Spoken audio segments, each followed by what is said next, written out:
Shalom Bapak Ibu, sebelum kita memulai ibadah kitab pada pagi hari ini, mari kita memperkatakan dengan iman bersama Mazmur 91.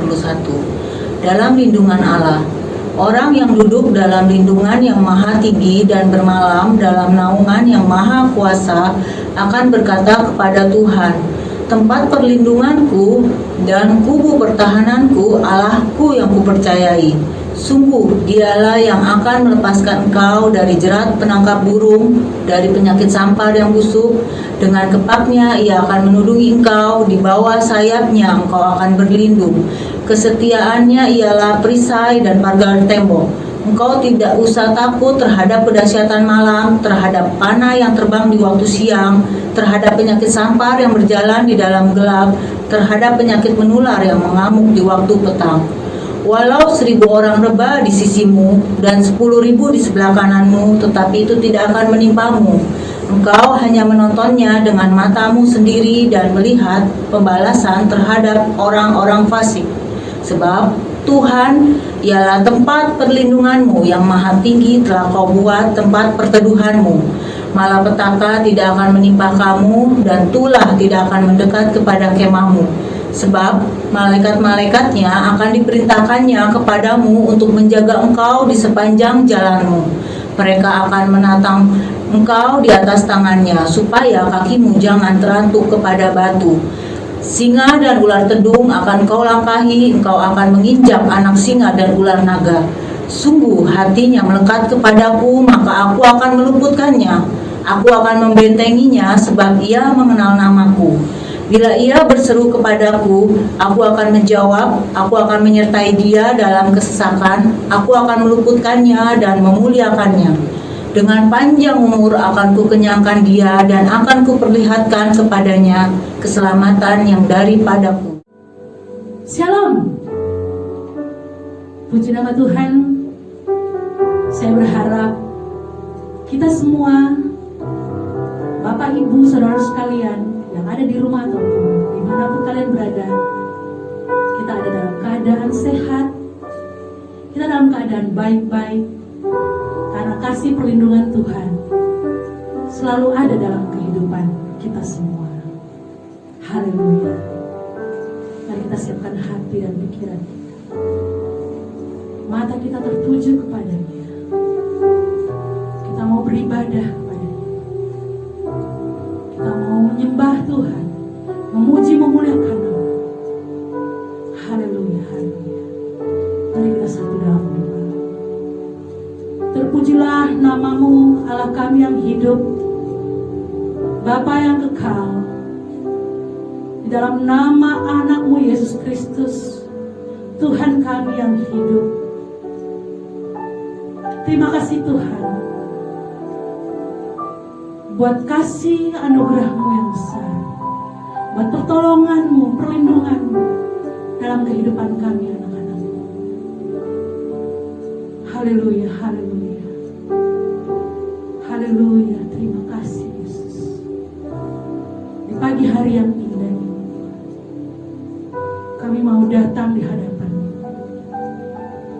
Kami datang di hadirat-Mu. Kami membawa segenap hidup kami ke dalam tangan-Mu, Tuhan.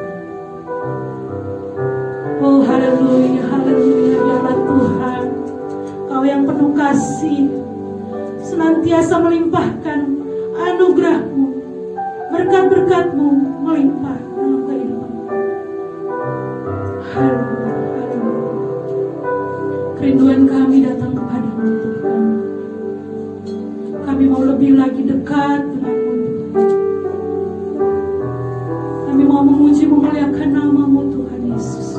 Kami mau menyenangkan hati-Mu, karena itu yang Kau inginkan bagi kami. Haleluya, haleluya.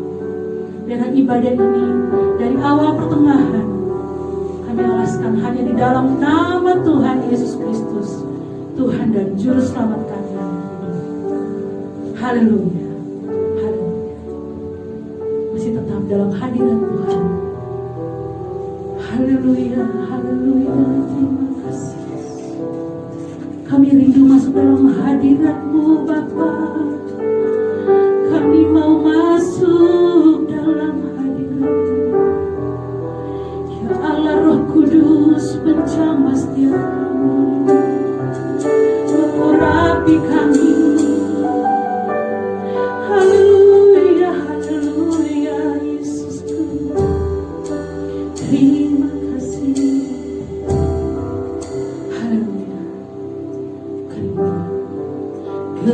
kerinduanku datang padamu, Allah mulia maha Shalom, ku cinta Kau Raja, Kaulah Rajaku dan sahabatku, terindah, termanis Engkau bagiku. Ku sembah Kau Yesus, ku sembah Kau dalam roh dan kebenaran. Haleluya. Ku sembah Kau dalam roh dan kebenaran. Tak seorang pun juga seperti Kau Yesus. Saya undang kita semua hari ini, naikkan pujian ini dengan penuh kerinduan, penuh iman, percaya hanya Kau Yesus. Haleluya, haleluya. Kerinduanku datang padamu, Allah mulia maha Shalom,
Tuhan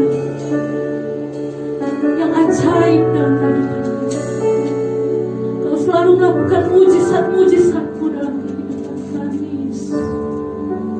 Terima kasih, Yesus. Tidak ada yang mungkin. Hanya Engkau Tuhan yang selalu berfirman. Apa yang difirmankan Tuhan, itu yang akan terjadi. Haleluya. Terima kasih, Yesus. Haleluya. Tuhan, Engkau ajaib bagiku. Takkan ada yang tak mungkin bagimu. Kau yang telah berfirman dan semuanya jadi. Tuhan, Engkau ajaib bagiku. Tuhan, Engkau ajaib. Tuhan, Engkau ajaib bagiku. Haleluya. Tak ada yang tak mungkin bagimu.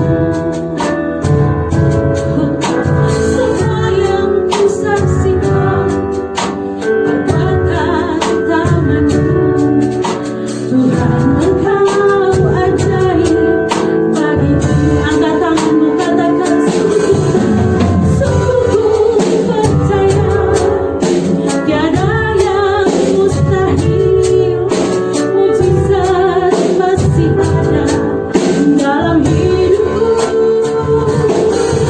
Sembuhkan sakitku, pulihkan jiwaku.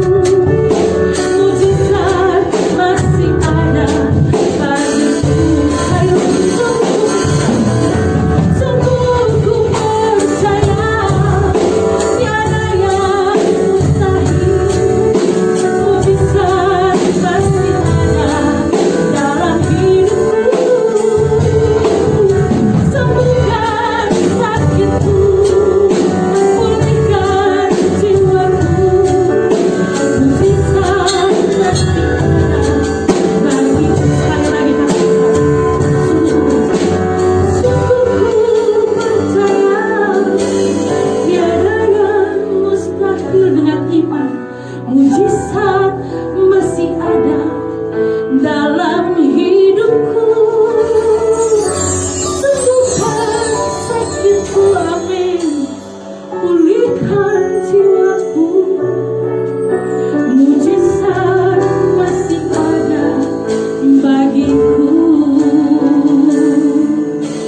Mujizat masih ada bagiku. Mujizat masih ada bagiku. Haleluya, haleluya. Kami percaya, kami sungguh-sungguh percaya dengan iman kami. Mujizat masih ada dalam hidup. Tuhan Yesus, Kau yang menyembuhkan, Kau yang memulihkan. Apa yang dimaksud dengan Pentakosta ketiga? Pentakosta ketiga adalah pencurahan Roh Kudus yang dahsyat di zaman now, melebihi yang terjadi di Asusas. Pentakosta ketiga akan mengakibatkan pendamaian jiwa yang terbesar dan yang terakhir sebelum Tuhan Yesus datang kembali. Pentakosta ketiga akan membangkitkan generasi Yeremia, yaitu anak-anak muda yang dipenuhi Roh Kudus, cinta mati-matian kepada Tuhan Yesus, tidak kompromi terhadap dosa, dan akan bergerak untuk memenangkan jiwa. Pentakosta ketiga lahir di Indonesia, bergerak ke bangsa-bangsa. Gerakan ini dari timur ke barat dan akan kembali ke Yerusalem. Pentakosta ketiga akan memberikan kuasa untuk menyelesaikan amanat agung, dan setelah itu Tuhan Yesus datang kembali. Happy Sunday semua. Tema yang akan dibahas hari ini adalah 3 berkat kekudusan bagi generasi Yeremia. Ini adalah hari-hari yang sangat menentukan bagi umat Tuhan di akhir zaman, di mana semua orang sedang ada dalam kondisi yang tidak menentu karena pandemi yang melanda seluruh dunia. Dengan adanya situasi seperti ini, kita sebagai umat Tuhan dihadapi dengan dua pilihan. Kita bisa menyerah kepada keadaan di sekeliling kita, atau kita bisa bangkit dan melakukan kehendak Tuhan pada zaman ini. Salah satu kehendak Tuhan pada zaman now adalah Dia akan membangkitkan sebuah generasi yang disebut sebagai generasi Yeremia. Ini adalah sebuah generasi anak-anak muda yang dipersiapkan untuk penuaian yang terbesar di akhir zaman ini. Ciri-ciri generasi Yeremia seperti yang disampaikan oleh gembala sidang kita adalah anak-anak muda yang dipenuhi dengan Roh Kudus, cinta mati-matian kepada Tuhan Yesus, tidak kompromi terhadap dosa, dan akan bergerak untuk memenangkan jiwa. Tuhan mempunyai rencana yang hebat untuk generasi ini. Namun iblis mengetahui hal tersebut. Oleh sebab itu, dia berusaha dengan segala macam cara untuk menghancurkan generasi ini dengan dosa dan segala daya tariknya. Ibrani 12 ayat 14 berkata, "Berusahalah hidup damai dengan semua orang dan kejarlah kekudusan, sebab tanpa kekudusan tidak seorang pun akan melihat Tuhan." Ayat di atas adalah bukti di antara begitu banyak firman Tuhan yang menunjukkan bahwa kekudusan adalah perintah dan syarat yang dari Tuhan kalau kita mau melihat kuasa dan kemuliaannya dinyatakan. Sebaliknya, dosa adalah penyebab utama gagalnya atau tertundanya rencana dan kehendak Tuhan di dalam kehidupan orang percaya. Sayangnya, banyak anak Tuhan tidak menyadari hal ini. Iblis akan selalu berusaha untuk menutupi kebenaran ini dengan berbagai tipu muslihatnya. Jadi apa sebenarnya yang iblis sedang berusaha untuk melakukan? Pertama-tama, iblis mau menghancurkan masa depan generasi Yeremia. Iblis memang tidak maha tahu, tetapi dia tentu mengetahui banyak hal. Dia mengetahui kekuatan dan kelemahan kita. Dan beberapa contoh senjata yang sering dipakai iblis melawan generasi muda adalah kekerasan, narkoba, imoralitas seksual, dan banyak hal lainnya. Lalu apakah yang terjadi ketika kehidupan generasi muda dikuasai oleh dosa? Yang pertama adalah hatinya menjadi keras. Hal pertama yang direbut iblis ketika seseorang hidup dalam dosa adalah hatinya. Sebab dosa menjauhkan kita dari Tuhan dan membuat kita dingin terhadap firman Tuhan. Kekerasan hati akan membuat kita susah untuk diajar dan dibentuk oleh kebenaran firman. Yang kedua adalah hidupnya tidak menjadi maksimal. Yohanes 15 ayat 5 berkata, "Akulah pokok anggur dan kamulah ranting-rantingnya. Barang siapa tinggal di dalam aku dan aku di dalam dia, ia akan berbuah banyak, sebab di luar aku kamu tidak dapat berbuat apa-apa." Kehendaknya adalah supaya kita hidup dalam segala kelimpahan, baik jasmani maupun rohani. Tetapi dosa menjauhkan kita dari semua itu. Tetapi pilihannya ada di tangan kita masing-masing. Mari kita menabur yang baik, maka kita akan menuai keberhasilan dan kebaikan bagi kemuliaannya. Yang ketiga adalah kebinasaan kekal. Dosa pada akhirnya akan membawa kita kepada kematian, yaitu hukuman yang kekal di neraka. Banyak orang sekarang bersembunyi di balik pengajaran yang berkata, sekali selamat tetap selamat. Tetapi seperti yang dikatakan oleh firman Tuhan di Filipi 2 ayat 12, kita mempunyai tanggung jawab untuk mengerjakan keselamatan itu. Oleh sebab itu, bangunlah dan hidup dalam kekudusannya. Saudara, ada 3 berkat yang akan kita terima ketika kita memutuskan untuk hidup dalam kekudusannya. Yang pertama, kita akan siap untuk menerima kepercayaan yang besar dari Tuhan. Seperti yang dikatakan di Matius 25 ayat 21. Tuhan mau mempercayakan hal yang besar kepada kita, tetapi itu semua harus dimulai dari ketaatan kita akan firman-Nya. Sekali lagi, pilihannya ada di masing-masing tangan kita. Yang kedua adalah kekudusan akan mendatangkan berkat dan anugerah Tuhan yang berlimpah. Menurut Yesaya 48 ayat 18-19, damai sejahtera dan kebahagiaan akan terus berlimpah bagi mereka yang mentaati firman Tuhan. Ketika kita memilih untuk hidup dalam kekudusannya, maka berkat dan penyertaannya senantiasa melimpah dalam hidup kita, bahkan jauh sampai keturunan selanjutnya. Yang ketiga adalah kita akan mengalami kuasa dan kemuliaannya. Tuhan Yesus memanggil kita untuk menjadi saksinya. Dia mau memanifestasikan kuasanya melalui hidup kita. Dan itulah sebabnya dia memanggil dan mengutus satu generasi di akhir zaman, yaitu generasi Yeremia. Generasi anak-anak muda untuk menggenapi rencananya bagi dunia ini, yaitu penuaian yang terbesar dan terakhir sebelum kedatangan Tuhan Yesus yang kedua kalinya.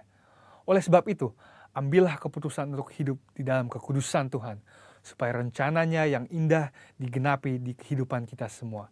Selamat hari Minggu dan Tuhan Yesus memberkati.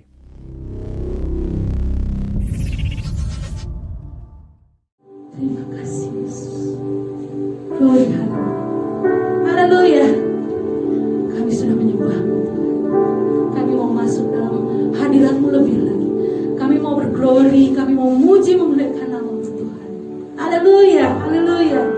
Terima kasih Tuhan, karena Kau sungguh baik dalam kehidupan kami.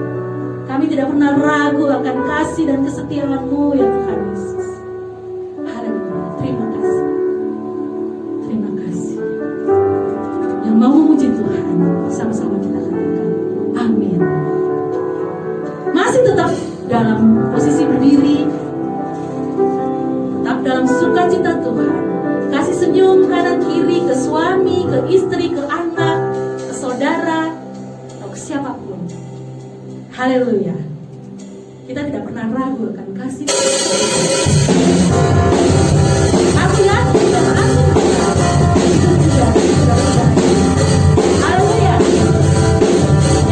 Kita naikkan dulu ya.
Saya begitu yakin akan kesetiaan Tuhan.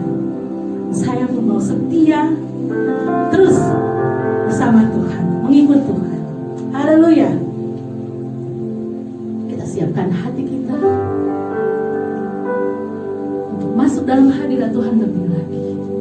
Kita mau duduk manis, mendengarkan firman Tuhan, teguran Tuhan, didikan Tuhan. Haleluya. Kita adalah bejana yang siap dibentuk. Haleluya. Silakan duduk Bapak Ibu semua. Kita katakan pujian ini. Nyanyikan bejana yang siap dibentuk. Inilah hidup kami di dalam tangan Tuhan. Haleluya. Haleluya.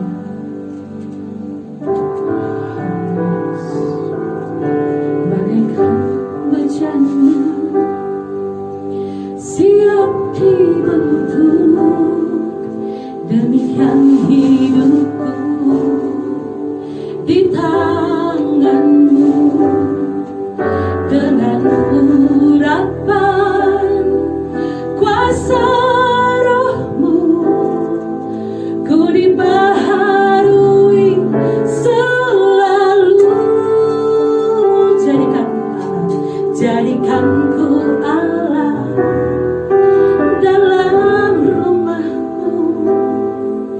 Inilah hidupku di tanganmu, bentukku memang kuasa rohmu, pakailah sesuai rencanamu.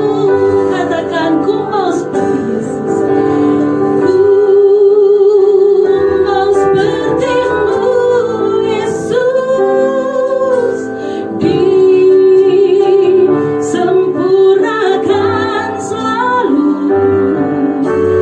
dalam setiap jalanmu,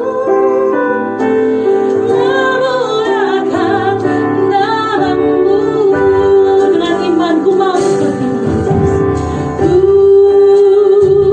ku mau seperti-Mu Yesus,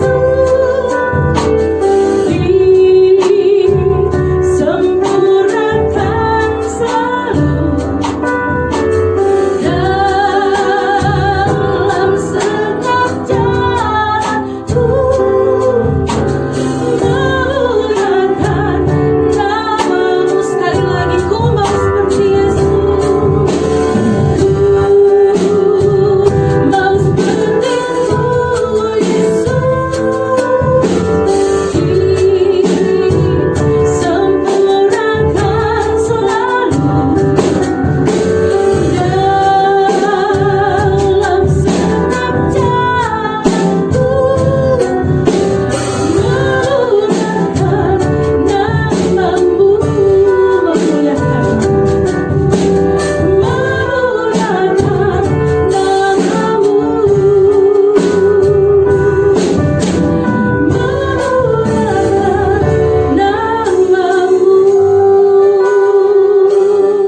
Bapak, terima kasih buat pagi hari ini Tuhan. Kalau kami boleh beribadah dari rumah kami masing-masing Tuhan, kami naikkan syukur kami, sembah kami, pujian kami hanya kepada Engkau ya Tuhan. Tuhan terima kasih, Tuhan terima kasih. Pagi hari ini kami hendak naikkan doa-doa syafaat kami di hadapan-Mu Tuhan. Kami bawa bangsa kami, negeri kami yang kami cintai, Indonesia, dalam tangan-Mu. Lawat Tuhan bangsa kami, dari Sabang sampai Merauke ya Tuhan. Kiranya hujan pertobatan turun atas bangsa kami. Pentakosta ketiga turun atas bangsa kami ya Tuhan. Banyak orang jiwa-jiwa boleh mengalami perjumpaan pribadi Engkau ya Tuhan. Dan banyak jiwa-jiwa diselamatkan ya Tuhan. Tuhan terima kasih. Kami juga berdoa bagi pemimpin bangsa kami, dari presiden kami, wakil presiden kami, semua jajaran menteri Tuhan, TNI dan Polri Tuhan, semua pejabat dari yang tinggi sampai yang rendah kami bawa dalam tangan-Mu. Tuhan, Kau memberkati mereka dengan roh takut akan Engkau ya Tuhan. dengan kebijaksanaan lebih lagi Tuhan. Biarlah pemimpin bangsa kami boleh memimpin Indonesia dengan bijaksana ya Tuhan. Dan kami percaya Indonesia diberkati Tuhan. Indonesia diluputkan dari krisis ekonomi ya Tuhan. Dan Indonesia dibebaskan dari pandemi COVID-19. Tuhan, terima kasih Tuhan. Tutup bungkus Indonesia Tuhan oleh kuasa darah-Mu yang kudus ya Tuhan.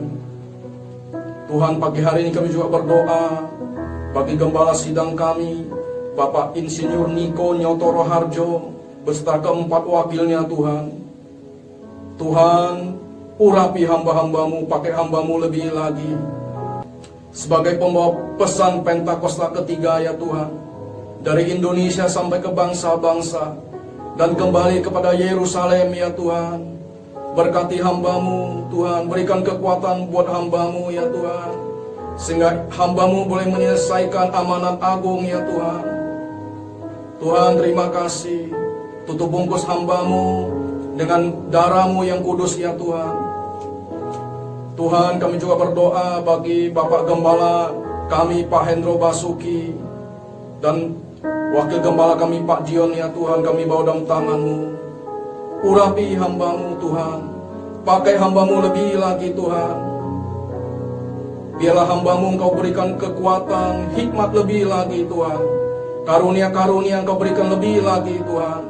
Biarlah lewat hamba-Mu dan semua pengerja-pengerja-Mu di tempat ini boleh membawa umat-Mu ya Tuhan, supaya umat-Mu semakin hari semakin bertumbuh dalam pengakuan Engkau, sehingga umat-Mu menjadi umat yang dewasa, mempelai yang dewasa Tuhan, yang senantiasa menanti-nantikan Engkau. Sebab kami percaya Tuhan, kedatangan-Mu sudah sangat-sangat dekat ya Tuhan. Tuhan, terima kasih. Pagi hari ini kami juga berdoa Tuhan buat umat-Mu yang boleh beribadah dari rumah masing-masing Tuhan. Kami percaya di saat pujian penyembahan kami naikkan, lawatan-Mu turun atas kami Tuhan. Kami percaya yang lemah sudah Tuhan kuatkan, yang sakit sudah Tuhan sembuhkan di dalam nama Yesus, yang terikat Engkau lepaskan Tuhan, yang berbeban berat Engkau memberikan kelegaan Tuhan. Terima kasih Tuhan. Kami percaya pemulihan terjadi Tuhan, dari keluarga lepas keluarga Tuhan, pribadi lepas pribadi. Kau memberkati umat-Mu Tuhan, apapun yang mereka perbuat, Engkau memberkati, Engkau jadikan berhasil ya Tuhan. Engkau menutup bungkus umat-Mu Tuhan. Kau perisai dengan darah-Mu yang kudus ya Tuhan. Terima kasih Tuhan. Kalau sebentar Tuhan kami boleh mendengarkan sebagian dari kebenaran firman-Mu. Urapi hamba-Mu ya Tuhan. Pakai hamba-Mu ya Tuhan. Biar setiap kebenaran yang disampaikan itu semuanya berasal daripada Engkau saja Tuhan. Berkati kami umat-Mu Tuhan. Berkati hati kami sebagai tanah yang subur ya Tuhan. Berikan kami telinga seorang murid. Biar kebenaran firman-Mu ya Tuhan yang Kau sampaikan hari ini boleh kami lakukan dalam kehidupan kami sehari-hari ya Tuhan. Terima kasih Tuhan buat ibadah pagi hari ini Tuhan. Hanya di dalam nama Tuhan Yesus kami siap diberkati firman-Mu. Kita yang siap diberkati firman Tuhan, sama-sama kita katakan amin. Shalom jemaat yang terkasih dalam Tuhan Yesus Kristus. Pagi hari ini kita akan mendengarkan firman Tuhan tentang bagaimana menanti pertolongan Tuhan. Saya ingin bertanya kepada saudara-saudara sekalian. Tentunya saudara pernah diperhadapkan pada masa penantian. Dari kita lahir, pada saat kita sekolah, kita menantikan ujian, kita menantikan kelulusan, atau kita sedang bergumul sesuatu. Banyak sekali dalam masa kehidupan kita diperhadapkan dengan sebuah penantian. Menantikan sesuatu jawaban yang kita tunggu-tunggu. Perasaan kita tentu ada yang tetap bisa merasakan tenang, damai, enjoy. Sedangkan sebagian lagi kita merasakan Penantian itu membuat kita cemas.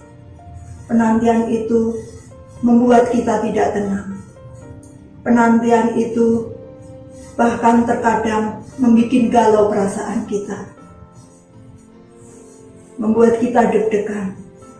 Saudaraku, masa penantian, kecemasan juga dirasakan oleh orang-orang yang pernah dekat dengan Tuhan Yesus, dengan orang-orang yang pernah dikasihi oleh Tuhan. Mari kita buka kembali cerita tentang bagaimana Lazarus dibangkitkan. Di sebuah desa di Britania, hiduplah Maria, Marta, dan Lazarus. Kalau kita ingat kembali siapakah sebenarnya Marta itu? Marta adalah orang yang cukup dekat dengan Tuhan. Pada saat Tuhan Yesus berjalan-jalan di kampungnya, dia mempersilahkan Tuhan Yesus untuk singgah di rumahnya. Dia sangat terbuka, dia sangat nyaman. Tuhan Yesus singgah di rumahnya. Bahkan dia berusaha menyajikan makanan-makanan yang terbaik. Sedangkan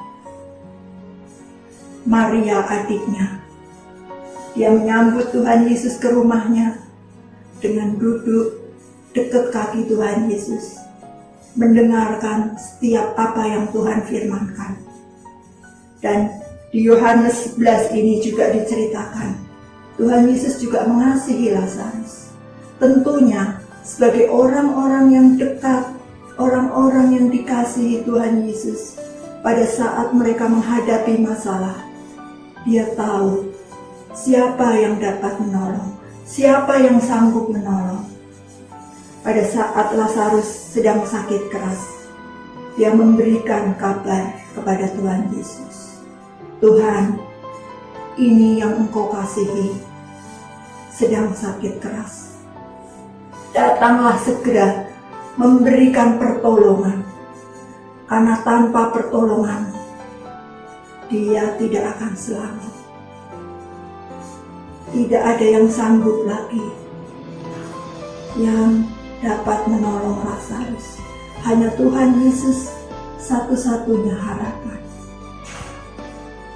Dan pada saat Tuhan Yesus mendengar kabar bahwa Lazarus sedang sakit keras, Tuhan justru memutuskan untuk tinggal 2 hari lagi. Karena menurut Tuhan Yesus, penyakit itu tidak akan membawa kematian. Justru lewat sakit penyakit ini, anak manusia akan dimuliakan. Akan ada mujizat besar dari sakit penyakit yang sedang dialami oleh Lazarus. Saudaraku, bahkan pada saat itu murid-muridnya tidak mengerti. Pada saat Tuhan Yesus mengatakan, Lazarus hanya tertidur. Dan mereka mempertanyakan, kenapa guru, engkau harus cepat-cepat kembali ke sana? Bukankah kalau tidur, dia akan bisa bangun kembali? Tidak ada sesuatu yang perlu kita khawatirkan. Tidak ada yang perlu kita ragukan lagi. Baru setelah Tuhan Yesus menjelaskan bahwa tidur yang dialami di sini adalah bukan tidur yang sebenarnya, tetapi Lazarus telah mati. Harapan Maria dan Marta mungkin saat itu sudah hilang. Satu-satunya pertolongan yang dia harapkan belum sampai. Belum ada jawaban. Mereka berdua harus menyaksikan saudara yang mereka kasihi sampai mati. Setelah itu, Tuhan Yesus kembali ke rumah, ke kota di mana Maria dan Marta tinggal. Pada saat sebelum memasuki desa tersebut, Marta mendengar kabar bahwa Tuhan sedang dalam perjalanan. Tuhan akan memberikan pertolongan. Marta berlari menyambut Tuhan Yesus. Dia sujud, Tuhan, seandainya Engkau ada di sini, saudaraku tidak akan mati. Maka jawab Tuhan Yesus,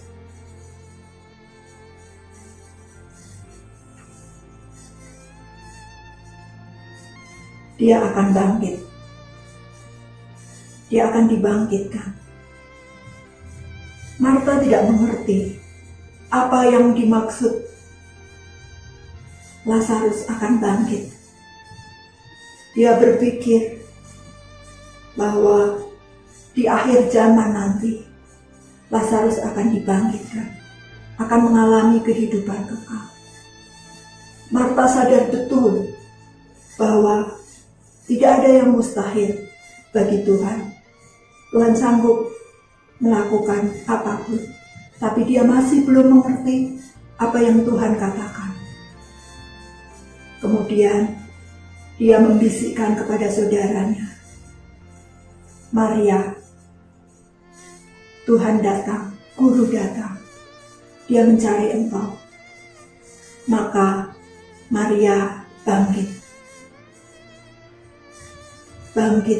berlari menyambut Yesus, diikuti oleh beberapa orang Yahudi dan orang-orang di kampung itu yang menghibur dia. Dipikirnya Maria akan meratap di kubur Lazarus, tetapi ternyata dia berlari kepada Yesus. Dia sujud dan dia mengatakan, Guru, seandainya Engkau ada di sini, semuanya akan baik-baik. Saudaraku tidak akan meninggal karena Engkau sanggup menolongnya. Maka tergeraklah hati Tuhan. Tuhan Yesus masbul, hatinya terharu. Dia merasakan betul apa yang menjadi kegundahan, apa yang menjadi kegelisahan, kesedihan yang dialami oleh Maria dan Marta. Maka dia meminta, di mana Engkau kuburkan Lazarus? Namun jawabnya, Tuhan, Engkau tidak mengerti bahwa dia sudah mati selama 4 hari, dikuburkan selama 4 hari. Namun akhirnya Tuhan Yesus diajak ke kubur Lazarus dan diperintahkan agar batu yang menutupi kubur itu untuk digulingkan. Tuhan Yesus berteriak, Lazarus, keluarlah, bangkitlah. Maka seketika itu Lazarus dibangkitkan. Sungguh suatu mukjizat yang luar biasa. Hanya Tuhan Yesus yang sanggup. Saudaraku, mungkin saat ini saudara juga sedang bergumul dengan suatu permasalahan. Saudara sedang menanti-nantikan jawaban Tuhan. Sudah sekian lama saudara berdoa, berseru-seru, menangis di hadapan Tuhan. Tuhan, tolong aku, tolong aku. Rasanya aku sudah tidak mampu. Rasanya aku sudah tidak kuat. Tuhan, kekuatanku hilang. Imanku hilang. Aku sudah tidak tahu harus bagaimana. Saudaraku, satu hal yang Tuhan minta, kita percaya kepadanya. Maka kemuliaan Tuhan akan dinyatakan dalam kehidupan saudara. Satu hal yang Tuhan minta, percaya. Tapi bagaimana kita bisa percaya dalam menghadapi masalah? Satu masalah, kita masih bisa berkibar, kita masih bisa kuat. Dua masalah, belum tentu kita bisa kuat. Saudaraku, Tuhan Yesus berjanji Dia akan memberikan penolong, penuntun yang menyertai dalam hidup kita. Dialah Roh Kudus yang memampukan kita. Bukan dengan kekuatan kita menjalani kehidupan ini, tetapi dengan pertolongan Roh Kudus kita dimampukan. Dalam Filipi 4 ayat yang ke-6 sampai dengan ayat yang ke-7, kita diingatkan, nyatakanlah segala kekhawatiranmu dalam doa, permohonan, dan ucapan syukur. Maka damai sejahtera yang melampaui akal dan pikiran akan menguasai hati kita, hidup kita. Itu janji Tuhan. Kita tidak tahu kapan jawaban atas doa-doa kita. Kita tidak tahu kapan ujung dari pergumulan kita. Tapi ada satu janji Tuhan. Damai sejahtera itu akan diberikan Tuhan ke dalam hati kita. Kita akan dimampukan. Apapun masalah yang kita alami, mungkin itu sakit penyakit, mungkin itu pemulihan keluarga, mungkin kita mengharapkan satu pekerjaan atau pemulihan ekonomi dalam hidup kita. Tuhan sanggup menggulingkan setiap batu-batu yang ada dalam kehidupan kita. Tidak ada yang mustahil. Mungkin secara manusia kita berpikir sudah terlambat. Seperti halnya Martha dan Maria, dia harus menyaksikan kematian saudaranya. Dia harus menyaksikan Lazarus dikuburkan. Seolah-olah pertolongan Tuhan itu belum ada, belum dijawab. Kita sering bertanya, kenapa Tuhan? Kenapa? Kita tidak mengerti.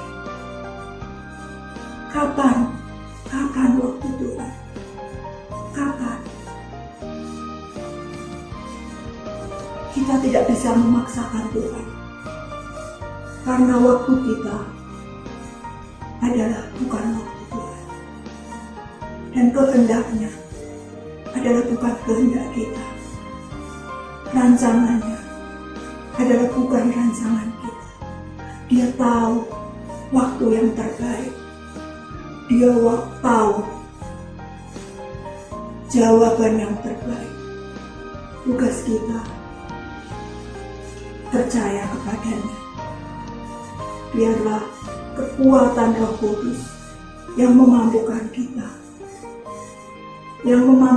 kita, agar tetap memiliki iman, pengharapan di dalam Tuhan. Mari saudaraku, kita belajar berterus terang, kita belajar jujur.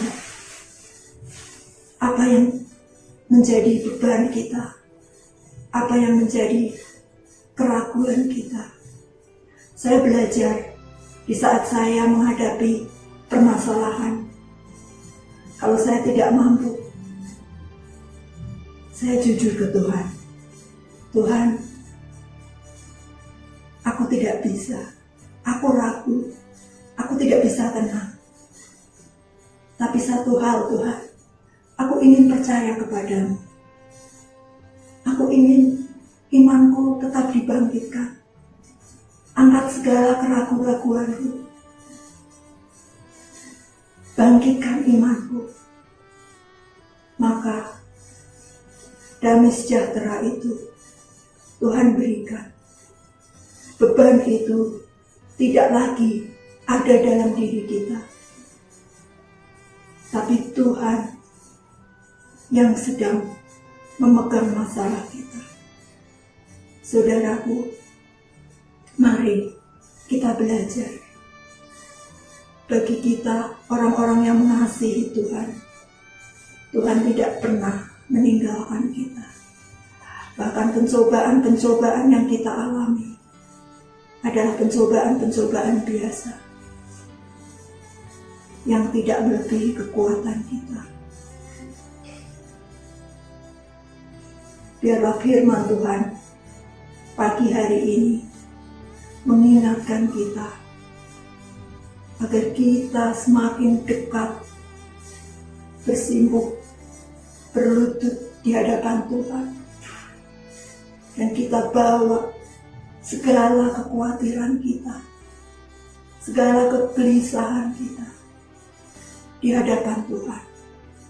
Telinga Tuhan tidak kurang panjang, tidak kurang lebar untuk mendengarkan seruan kita. Dia yang akan memampukan kita. Dan biarlah setiap kita yang percaya, kita akan melihat kemuliaan yang Tuhan kerjakan dalam hidup kita. Bukan dengan kekuatan kita, tapi dengan kekuatan Tuhan kita dimampukan. Maka kita akan dimampukan untuk diam, duduk tenang, karena akan lebih baik bagi kita untuk duduk, tinggal diam, menantikan pertolongan Tuhan. Bukan dengan kekuatan kita, namun kita pergunakan kekuatan Roh Kudus, kekuatan Tuhan yang memampukan kita. Biar setiap kita melihat kemuliaan Tuhan dinyatakan dalam kehidupan kita. Janji Tuhan, bagi barang siapa yang mengasihi Dia, maka Tuhan akan tinggal diam di dalam hati kita, memampukan kita untuk berjalan seturut kehendak-Nya. Saudaraku, biarlah firman Tuhan pagi ini membangkitkan kita, mengingatkan kita akan kasih Tuhan, akan janji Tuhan. Tidak ada yang terlambat, tidak ada yang mustahil. Apapun permasalahan yang kita alami, Tuhan sanggup berikan mujizat-Nya. Mujizat Tuhan berlaku dari dulu, sekarang, bahkan untuk selama-lamanya. Tugas kita hanya satu, percaya, dan percaya saja. Maka kemuliaan besar akan Tuhan kerjakan. Amin. Saudara-saudara yang ada di rumah, yang ada di tempat manapun berada, yang dapat tangkap siaran kami pada pagi hari ini. Kita akhiri ibadah kita pada pagi hari ini. Kita menerima berkat dari Tuhan. Kita angkat kedua tangan kita. Saudara menerima posisinya tangan begini. Saya yang di sini lepaskan. Mari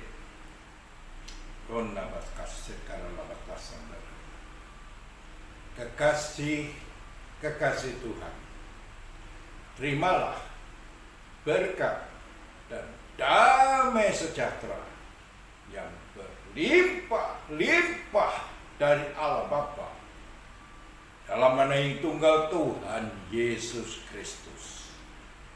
Pertolongan, penghiburan, serta kuasa dari Roh Kudus menyertai saudara sekalian mulai saat ini sampai Tuhan Yesus datang kali yang kedua, bahkan sampai selama-lamanya. Yang saya katakan, amin. Tuhan selalu